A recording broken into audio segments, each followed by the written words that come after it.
அந்த காலத்துல எல்லாம் என்ன சாப்பிடுவீங்க?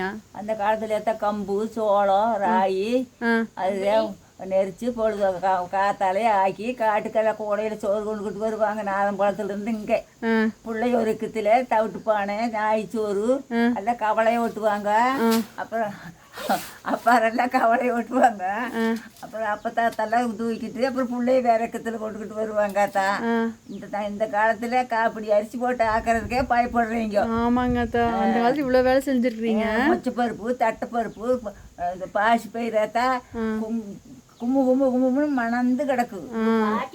வடகம் போட்டு தாளிச்சு முளவடி இடிச்சு வடகம் போட்டு தாளிச்சு உங்க அப்பத்தாத சாப்பாடு போட்டா இந்த வீட்டு அப்பாறைய அப்படி வரைக்கும் சொல்லுவாங்க. பெரியம்மா குழம்பாட்டு இருக்காது அப்படி பெரியாத்தா அப்படிம்ப அப்படியெல்லாம் பண்ணுவாங்க. அத்தான் இப்போ என்ன குழம்பு மணக்குதா சாப்பாடு மணக்குதா சாப்பிட்டு அதில் உடல்ல ஒட்டுதா என்னத்தான் பண்ணுது?